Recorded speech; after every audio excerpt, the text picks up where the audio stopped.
What's up, everybody? Welcome in this new stories of the What's News podcast.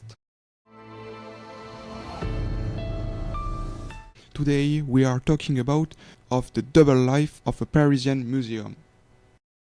Once again in 2023, Parisian museums are in the limelight. This year, 8.9 million visitors flocked to the Louvre Museum, 8.1 million to Versailles and 5.1 million to the site of the city of Paris, a significant increase compared to 2022, 14% more than the past year for the Louvre and 17% for Paris sites, another record year.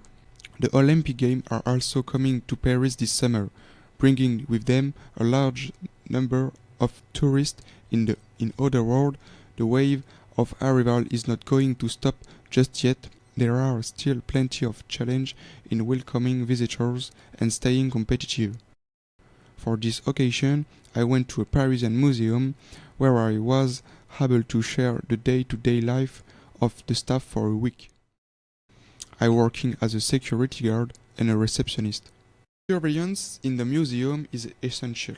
It ensures the safety of both the work and the visitors. If a visitor disrupts a museum visit or if someone feels unwell, the guard intervenes. Protocols are established and must be respected for each intervention.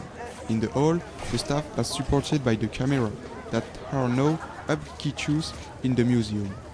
They help to reinforce the security of visitors and works of art. The agent's job is quite versatile, ranking from surveillance to visitor information, sometimes in several languages. More famous in the museum, more versatile is the agent. So, what's a typical day in the museum?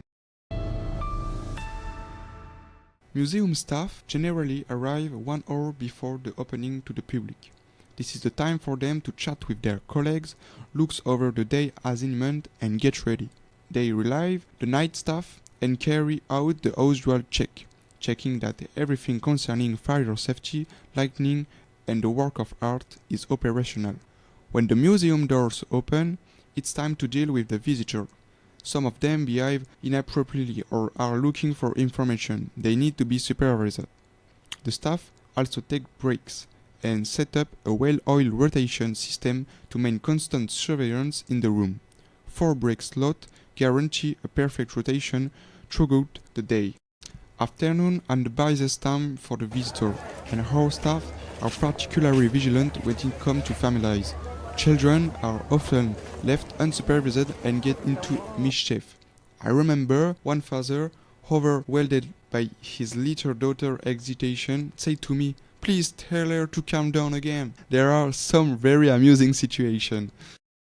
At the end of the day, the agent passed on the exhibition figures. The museum's biggest exhibition exceeded 1,500 visitors for 3 days in a row, with 1,900 visitors on Wednesday. These are a record figure for the museum, especially as it's not a free exhibition. Evacuation is often the most delicate part of the day. Agents are often faced with reckless visitors who refuse to leave before a final photo is taken. The agents like when the evacuation goes quickly, as they are often tired from their day. Once the final check have been made, they can go home. Everybody knows the film The Night in the Museum, wherein we can see all of the statues and work of art take life. But then, how does a night at a museum really go? When the museum closes, caterers and organizers are busy setting up dish and decoration. Technicians also set up the audiovisual equipment.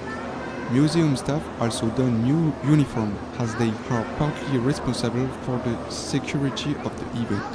The whole museum changes face before returning to its main appearance in the morning. So patronage allows agents to work well paid overtime. It also raises the museum profile and provides an additional source of income.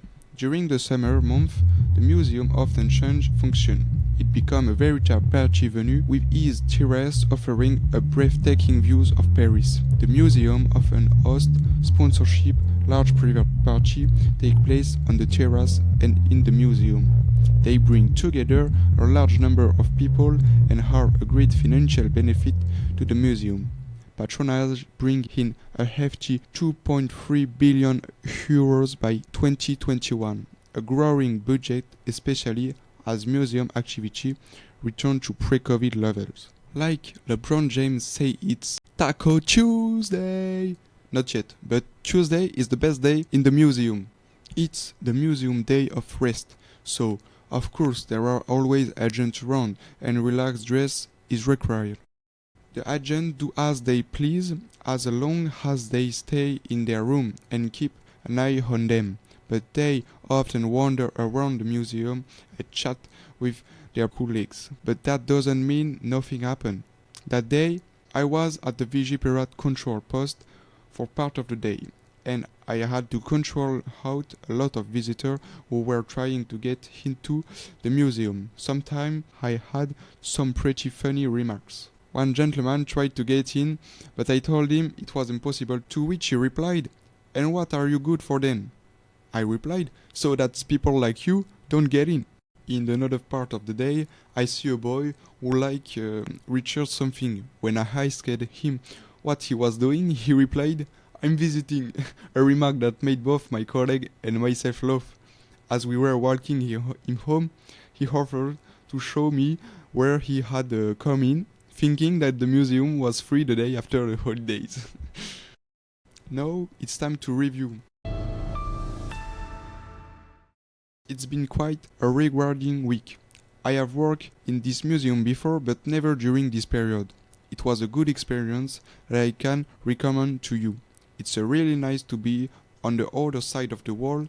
You discover a lot of things, learn about things you haven't been able to see, and meet new people.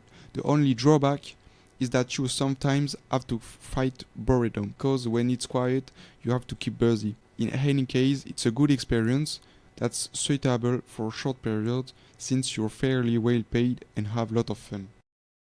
Thanks to listen me, and we will see the next week for a What's News podcast.